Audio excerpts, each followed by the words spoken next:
तो current affairs के अगले टॉपिक के अंतर्गत आप देख पा रहे हैं, ये जो आपके सामने तस्वीर है ये हमारे नवनिर्मित संसद भवन की तस्वीर है। जो नया संसद भवन हमारा बना है उसकी तस्वीर। इसके जस्ट पीछे हमारा पुराना संसद भवन है, उसके जस्ट आगे ये नया संसद भवन बनाया गया है। तो नए संसद भवन को राष्ट्र को समर्पित किया गया है 28 मई 2023 को। ठीक है, अब देखिए मैं हर एक घटना के साथ आपको डेट बताता हूँ। डेट वगैरह आपको याद नहीं करनी है, ये तो मैं आपको एक तिथि बता देता हूँ कि घटनाक्रम कब की है। आमतौर पे डेट से प्रश्न नहीं आते हैं, तो इसलिए कोई भी बच्चा ये टेंशन न ले कि पर्टिकुलर डेट याद करनी पड़ेगी। तो राष्ट्र को नया संसद भवन 28 मई को समर्पित किया गया है, 28 मई 2023 को। ठीक है, किसके द्वारा समर्पित किया गया है? प्रधानमंत्री नरेंद्र मोदी जी के द्वारा।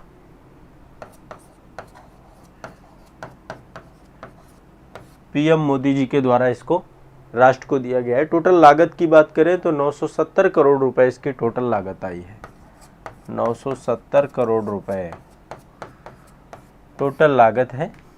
ठीक है, कितनी है? 970 करोड़ रुपए। थोड़ा नहीं होती, बहुत बड़ी लागत है ये।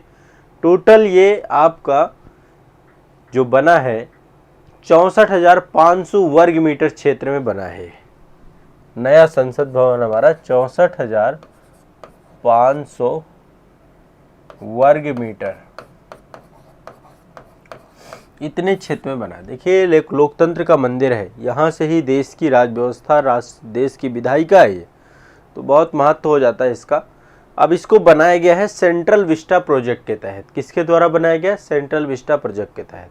इसको इसलिए बनाया गया क्योंकि 2026 में परिसीमन होना है। लोकसभा और राज्यसभा की सीटों की संख्या बढ़ेगी, तो इसकी कैपेसिटी बढ़ा दी गई है। अब टोटल इसमें बैठ सकते हैं 1224 सांसद। टोटल 1224 सांसद जो है इसमें बैठ सकते हैं। तो जो सीटें हैं उनकी संख्या बढ़ा दी गई हैं, ये भी ध्यान रखिएगा। इसको बनाया किसने है? इसको बनाया है टाटा प्रोजेक्ट लिमिटेड के द्वारा बनाया गया है। ठीक है, टाटा प्रोजेक्ट लिमिटेड के द्वारा बनाया गया है, ये भी ध्यान रखिएगा। बस इसमें एक चीज़ नहीं है, इसमें सेंट्रल हॉल का कॉन्सेप्ट नहीं है। मतलब अभी इसमें सेंट्रल हॉल नहीं बनाया गया। पुराने संसद भवन में क्या था? केंद्रीय कक्ष था, सेंट्रल हॉल था, वो इस संसद भवन में नहीं बनाया गया है। ठीक है, और आपको पता होगा कि जब इसका उद्घाटन किया गया था तो उद्घाटन में लोकसभा जो है हमारी, देखिए दोनों को एक कॉन्सेप्ट पे बनाया गया है। लोकसभा जो कॉन्सेप्ट है वो आपका राष्ट्रीय पक्षी मोर के थीम पे आधारित है और हरे रंग पे पूरी लोकसभा आपकी बनी है। ग्रीन कॉर्पेट होता है लोकसभा में। और जो हमारा राज्यसभा है वो राष्ट्रीय पुष्प कमल के थीम पे आधारित है। तो राज्यसभा राष्ट्रीय जो पुष्प कमल है उसकी थीम पे है, और लोकसभा जो है राष्ट्रीय पक्षी मोर की थीम पे है ना। तो कमल जो है आपका रेड कलर पे, तो रेड कारपेट राज्यसभा और ग्रीन कारपेट लोकसभा। ठीक है, अब यहाँ पे ध्यान रखिएगा, लोकसभा के उपाध्यक्ष की कुर्सी के पास एक राजदंड रखा गया है जिसका नाम है सेंगोल। ये आप देख पा रहे होंगे प्रधानमंत्री जी के हाथ में, जो ये आप देख पा रहे हैं छड़ी नुमा आकृति है, इसका नाम है सेंगोल। क्या नाम है इसका?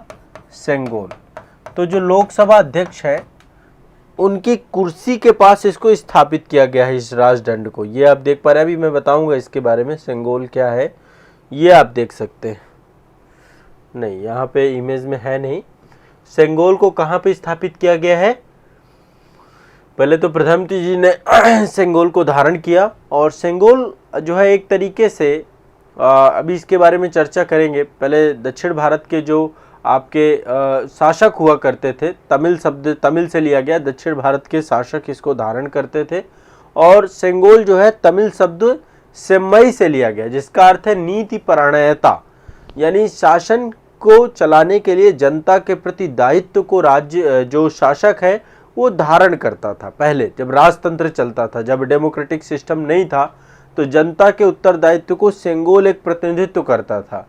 जब अंग्रेज भारत से गए तो इन्होंने सत्ता हस्तांतरण के प्रतीक के तौर पे सेंगोल को दिया। ठीक है, सत्ता हस्तांतरण के प्रतीक के तौर पे अंग्रेजों के द्वारा सेंगोल दिया गया। ये आप देख पा रहे हैं, एक राजदंड है, बड़ी सी छड़ी नुमा आकृति होती है, ये आप देख पा रहे हैं कुछ इस तरीके से।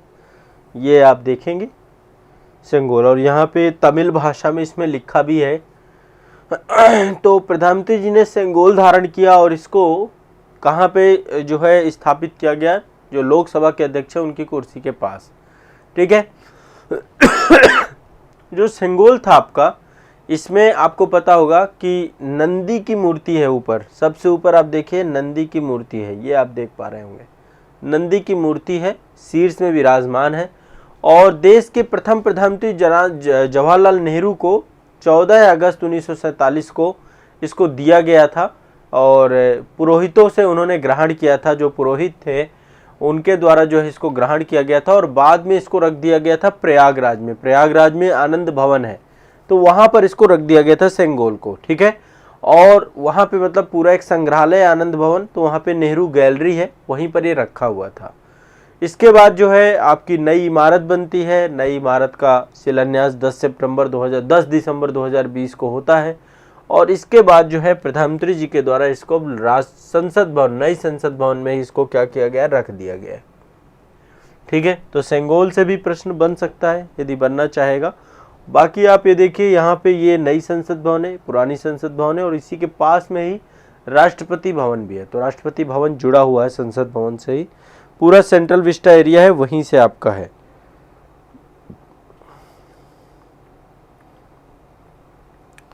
ठीक है, चलिए आगे चलते हैं नेक्स्ट। तो ये आपका हो गया नई संसद भवन और उससे जुड़ी हुई सामान्य जानकारी। आगे चलते हैं नेक्स्ट, अगला है, ये आप देख पा रहे होंगे, एक तरफ अमेरिका के राष्ट्रपति हैं, दूसरी तरफ आपके ब्रिटेन के राष्ट्राध्यक्ष हैं। अब ऋषि सुनक साहब हैं। तो अटलांटिक घोषणा, ठीक है, अटलांटिक घोषणा इन दोनों के बीच में जो है 21वीं सदी की आर्थिक साझेदारी के तौर पे है। तो अटलांटिक घोषणा जो है उसको लेकर के बैठक है पूरी, अटलांटिक घोषणा। तो 21वीं सदी में आर्थिक साझेदारी को लेकर के पूरा का पूरा जो है आपका सम्मेलन हुआ है यूके और यूएसए के बीच में, यूएसए और यूके के बीच में, ठीक है। और ये कब हुआ है, 8 जून 2023 को हुआ है, 8 जून 2023 को हुआ है। कब हुआ है, 8 जून 2023 को। किसके द्वारा, किसके साथ, यूएसए और यूके के साथ में किया गया है, ठीक है। उद्देश्य क्या है इसका, उद्देश्य है कि साझा विकास रोजगार के अवसर उत्पन्न करना, साथ में मिलकर के रोजगार को इस्टेब्लिश करना, लचीली और विविध सुरक्षित एक खाद्य श्रृंखला प्रबंधन को लेकर के डेवलप करना, रक्षा के क्षेत्र में, सुरक्षा के क्षेत्र में, विज्ञान एवं प्रौद्योगिकी के क्षेत्र में, अर्थव्यवस्था के क्षेत्र में, इन सभी क्षेत्रों में आपस में सहयोग बढ़ाना। और वर्तमान जो चुनौतियां हैं, जैसे रूस आपका यूक्रेन के साथ युद्ध हो रहा है, चीन आपका एक बड़ी, इन दोनों के मध्य जो है जो आपस में जुड़ाव है उसी के ही एक तरीके से काउंटर में आपस में जुड़ करके काम करना। तो ब्रिटेन एक समय विश्व की सबसे मजबूत पावर हुआ करती थी, वर्तमान में अमेरिका है, दोनों साथ आ गए हैं, इसको लेकर के पूरी की पूरी बात है। और इस घोषणा में 5 चीज़ें जो है आपकी रखी गई हैं, 5 महत्वपूर्ण चीज़ें कि भविष्य में एक ऐसी अर्थव्यवस्था बनानी है जो कि आर्थिक प्रगति को ध्यान में रख करके हो, समावेशी डिजिटल परिवर्तन हो रहा है जिस तरीके से, तो उसकी समावेशिता रहे, कई सारी नई प्रौद्योगिकियों का नेतृत्व करे अमेरिका और यूके, रक्षा, स्वास्थ्य सुरक्षा और अंतर्राष्ट्रीय गठबंधन को मजबूत करना, आर्थिक सुरक्षा करना, प्रौद्योगिकी संरक्षण करना, ये सारे काम करने को लेकर के अटलांटिक घोषणा 8 जून दोनों राष्ट्रों के बीच में हुई है। चलिए आगे चलते हैं नेक्स्ट। ये एक रिपोर्ट है हंगर हॉटस्पॉट इंडेक्स। माफ कीजिएगा, थोड़ा सा अभी आज आप मेरे कारण से ट्रबल करेंगे, बहुत तेज बुखार है मुझे, जुखाम बहुत ज़्यादा है, नाक पूरी बंद है इस समय, आँखों में बहुत ज़्यादा भारीपन सा है, दिमाग भी, सर दर्द भी बहुत ज़्यादा है, बट फिर भी तो थोड़ा सा सहयोग करिएगा आप, ठीक है। ये अगली इंडेक्स है आपका हंगर हॉट स्पॉट रिपोर्ट, आपकी जारी हुई है 29 मई 2023 को।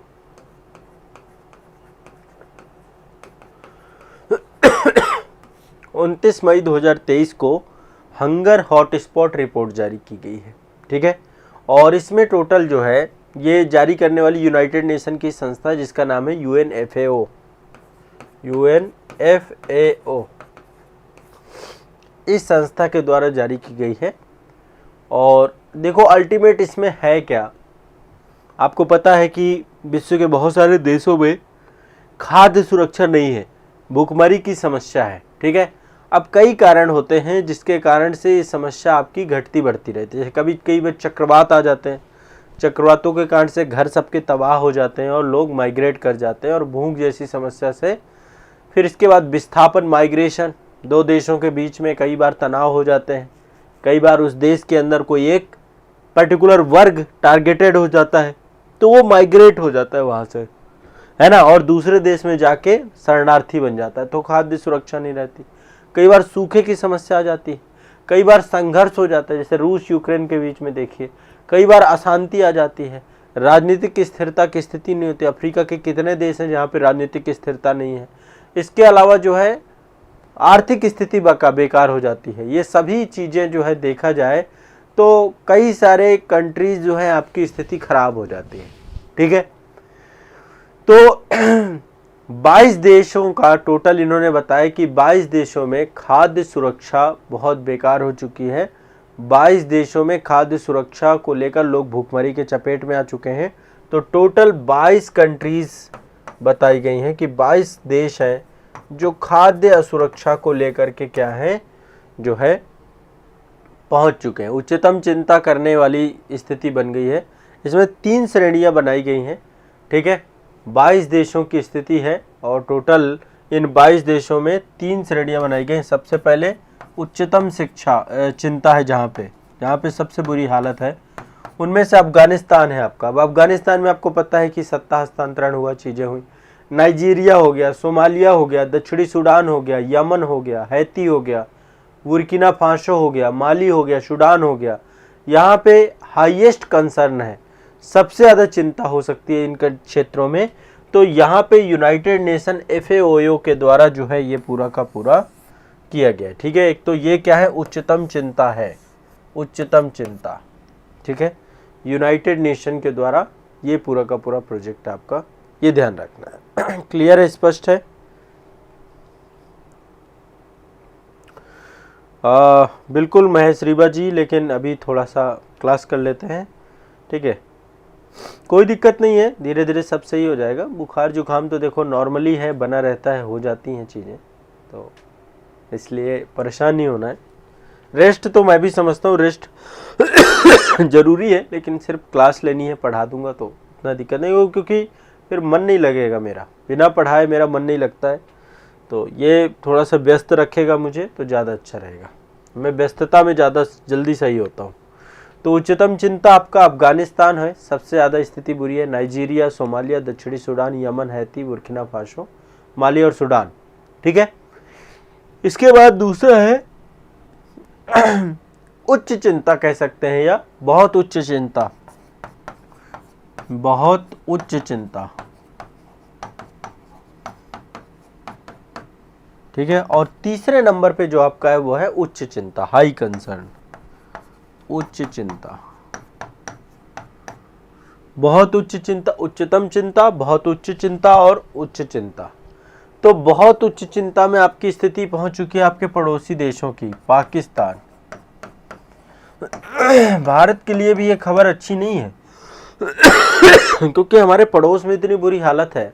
ठीक है, उच्चतम चिंता में अफगानिस्तान है, पड़ोस में ही है, और उच्च चिंता में आपका, बहुत उच्च चिंता में पाकिस्तान है, सोचिए। ठीक है, बाकी अफ्रीकी देश है, मध्य अफ्रीकी गणराज्य इथोपिया है, केन्या है, कांगो गणराज्य है, सीरिया है, म्यांमार आपका भी इसमें आता है। म्यांमार में भी भूखमरी की स्थिति बहुत है। ठीक है, अब उच्च चिंता में जो देश है यह है लेबनान हो गया, एल सल्वाडोर हो गया, निकारागुआ हो गया, मलावी है, होंडुरास है, ग्वाटेमाला है। ये कंट्री आपके उच्च चिंता वाले क्षेत्र है। तो ये आपके हंगर हॉट स्पॉट के अंतर्गत FAO ने जारी किया, यूनाइटेड नेशन FAO के द्वारा जारी किया गया है। आगे चलते हैं नेक्स्ट। हाँ, ये हंगर हॉट स्पॉट की रिपोर्ट है आपकी। नेक्स्ट एक रैंकिंग है आपकी, the impact ranking. The impact ranking 2023, ये भी आ चुकी है आपकी। ठीक है, ये आपकी जारी हुई 1 जून 2023 को। मैं बार बार कह रहा हूँ डेट नहीं याद करनी किसी को, जो मैं डेट बता रहा हूँ डेट से क्वेश्चन नहीं आएंगे आपके। बस नॉर्मली आपके आइडिया में होना चाहिए। किसके द्वारा इसको जारी किया गया? टाइम्स के द्वारा, Times Higher Education, Times Higher Education, THE, Times Higher Education के द्वारा इसको जारी किया गया। ठीक है, इसका 5वां संस्करण था ये। टोटल 112 देशों को लिया गया। टोटल कितने देश हैं इसमें? 112 देश। इन 112 देशों में टोटल 1591 विश्वविद्यालय लिए गए। ठीक है, अब भारत के 66 विश्वविद्यालय इसमें शामिल हैं। भारत के 66 विश्वविद्यालय शामिल हैं इसमें। ये हायर एजुकेशन को लेकर के, उच्च शिक्षा को लेकर के रैंकिंग आपकी जारी की जाती है। ठीक है, ध्यान रखना इस बात को। भारत के नंबर 1 में कौन सा होगा? टॉप 5 यदि हम विश्वविद्यालयों की बात करें तो नंबर 1 में है पश्चिमी सिडनी विश्वविद्यालय, ऑस्ट्रेलिया में पड़ता है आपका ये पश्चिमी सिडनी विश्वविद्यालय।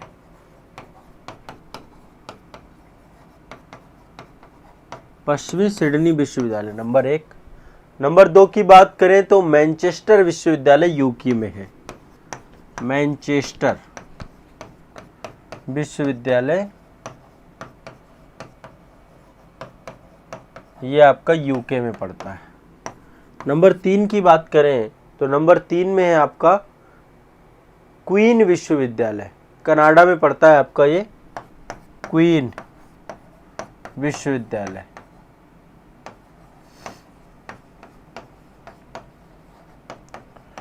ठीक है, टॉप 3 है, इतने ही याद कर लो। नंबर 4 में सेंस मलेशिया, ये आपका मलेशिया में पड़ता है सेंस मलेशिया। और नंबर 5 में तस्मानिया, तस्मानिया भी ऑस्ट्रेलिया का है। भारत की बात करें तो भारत का टॉप 60 में आपका 52वें नंबर पे हमारा आता है। 52वें नंबर पे है अमृता विश्व विद्यापीठ, अमृता विश्व विद्यापीठम।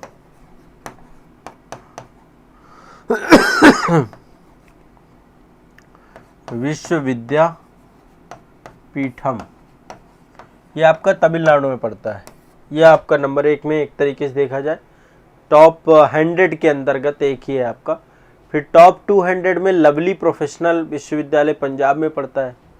ठीक है, इसकी जो है रैंक आपकी 100 से 200 के बीच में, लवली प्रोफेशनल विश्वविद्यालय। तो इस तरीके से ये नए नाम आप सुन रहे होंगे। The Times Higher Education the impact ranking 2023 आपकी आई है।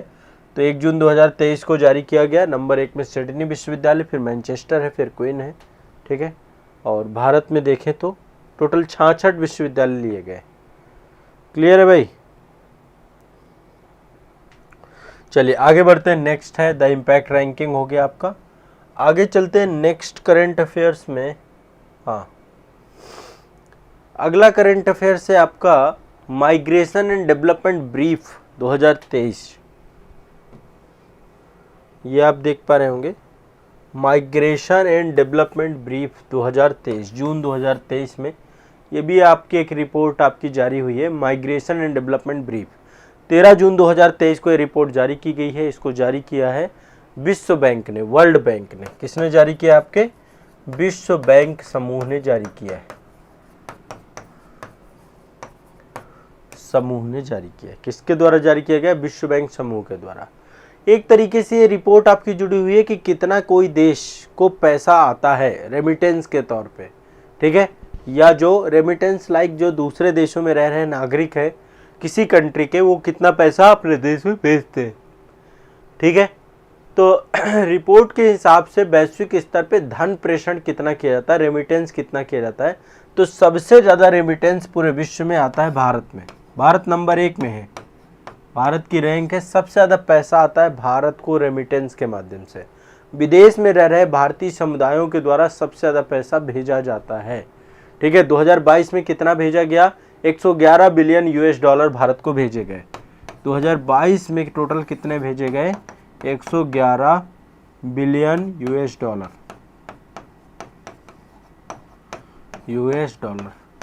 तो भारत में रहने वाले विदेशों में रहने वाले भारतीय समुदाय के द्वारा भारत को सबसे ज़्यादा पैसा भेजा गया ये आपको ध्यान रखना है, ठीक है। सबसे ज़्यादा रेमिटेंस प्राप्तकर्ता 2022 में कौन है? हमारा देश है भारत। क्लियर है? भारत के बाद कौन है? मैक्सिको। मैक्सिको $6 बिलियन है मात्र। सोचिए कितना अंतर है, $111 बिलियन हम अकेले, और भारत के बाद जो है आपके 4 देशों में मैक्सिको नहीं, नंबर 2 पे चीन है। 1 मिनट रुक जाइए, चीन है। चीन 51 बिलियन डॉलर के साथ दूसरे नंबर पे है, बिलियन डॉलर पे दूसरे नंबर पे है। चीन के बाद आपका फिलीपींस है, तीसरे नंबर पे है फिलीपींस।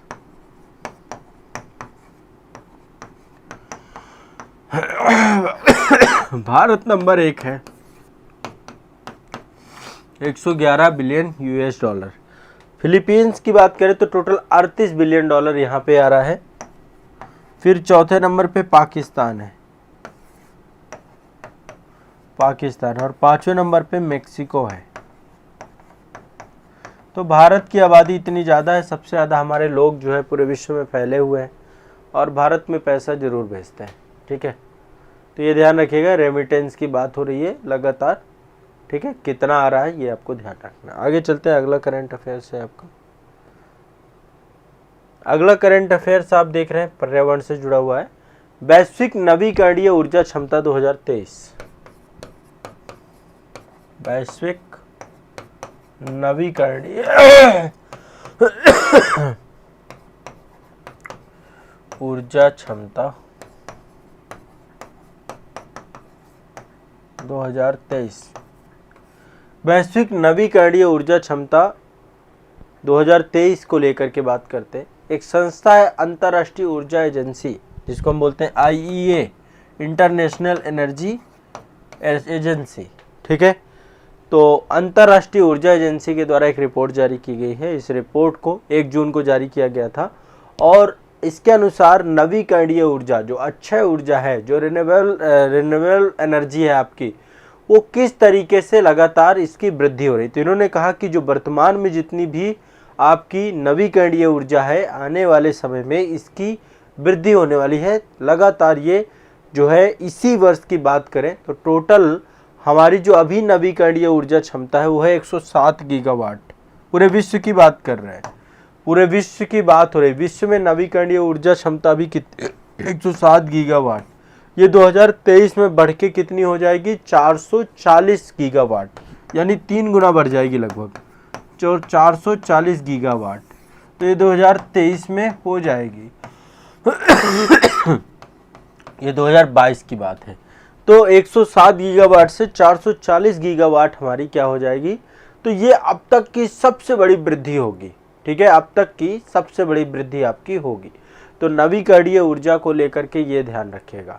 इसके बाद आने वाले समय में, फ्यूचर में, ये बढ़ करके 4500 गीगावाट तक हो जाएगी। यानी लगातार नवीकरणीय ऊर्जा में हम काम कर रहे हैं, ठीक है। तो ये आपका IEA के द्वारा एक रिपोर्ट जारी की गई है, वैश्विक नवीकरणीय ऊर्जा क्षमता कितनी आने वाले समय पे होने वाली है और अभी कितनी है, ठीक है। तो ये ध्यान रखिएगा, सब नवीकरणीय, पवन ऊर्जा, सोलर एनर्जी आपके, ठीक है, टाइडल एनर्जी, या फिर जो आपकी जो जल विद्युत है, बायो फ्यूल्स के माध्यम से एनर्जी है, सब एनर्जियों को एक साथ जोड़ के देखा गया है, ठीक है। तो ये आपका जो है एक करंट अफेयर्स था। और प्राकृतिक स्रोतों से जो ऊर्जा प्राप्त होती है वो आपकी नवीकरणीय ऊर्जा, सिंपल सा है। सौर ऊर्जा, भूतापीय, जैव ऊर्जा, पवन ऊर्जा, पनबिजली, मतलब जल विद्युत भी आपका प्राकृतिक स्रोत से ही प्राप्त हो रहा है, महासागरीय ऊर्जा, ये सारे के सारे। तो नवीकरणीय ऊर्जा का महत्व तो बहुत ज़्यादा है, क्योंकि ये ऊर्जा का परमानेंट सोर्स है, फ्यूचर में ख़त्म नहीं होगा, पोल्यूशन नहीं है इसमें, पर्यावरण के अनुकूल है, नया एक तरीके से अल्टरनेटिव है, तो नए रोजगार डेवलप होंगे इससे। और अंतर्राष्ट्रीय स्तर पे जो ऊर्जा की मांग है उस पे ये स्थिरता लेकर के आएगी, ये पूरा का पूरा उद्देश्य है, ठीक है। अंतर्राष्ट्रीय ऊर्जा एजेंसी, इसकी स्थापना 1974 में की गई थी। कब की गई थी? नवंबर 1974 में। इसका मुख्यालय फ्रांस और पेरिस में है। टोटल 31 मेंबर हैं इसमें। 31 सदस्य हैं, ठीक है। तो IEA बहुत इंपॉर्टेंट एनर्जी संस्था के तौर पे थी। तो करंट अफेयर्स को याद करिए, रटिए, महत्वपूर्ण है आप सभी के लिए, ठीक है। तो एक करंट अफेयर्स तो आपका जो लेटेस्ट अभी हमने देखा, वैश्विक नवीकरणीय ऊर्जा क्षमता 2023, ये आपकी जो रिपोर्ट है आई है माइग्रेशन के ऊपर, ठीक है। विश्व बैंक समूह के द्वारा माइग्रेशन और रेमिटेंस को लेकर के भेजी गई है। भारत नंबर 1 है 2022 में, $111 बिलियन भारतीयों के द्वारा भेजे गए हैं। इसके बाद ये आपकी the Times Higher Education impact ranking 2023 है। ये भी आपकी जो है इसके अंतर्गत भारत के 66 विश्वविद्यालय हैं। पश्चिमी सिडनी विश्वविद्यालय नंबर 1 पे है, ठीक है। इसके बाद ये आपकी हैंगर रिपोर्ट आई है। टोटल 22 देशों में बहुत गंभीर स्थिति है। उच्चतम, बहुत उच्च और उच्च चिंता वाली जो है कैटेगरी बनाई गई है इसमें। इसके बाद ये अटलांटिक घोषणा UK और USA के बीच में हुई है आर्थिक साझेदारी को लेकर के, और हमारा नया संसद भवन बना है, उसको लेकर के करंट अफेयर्स की महत्वपूर्ण बातों को रिवाइज कर लीजिए। जो पढ़ाता जाऊं उसे रिवाइज करते जाइए, जिसका बेनिफिट आपको सर्वाधिक होगा। ये ध्यान रखने की ज़रूरत है आपको, ठीक है। चलिए।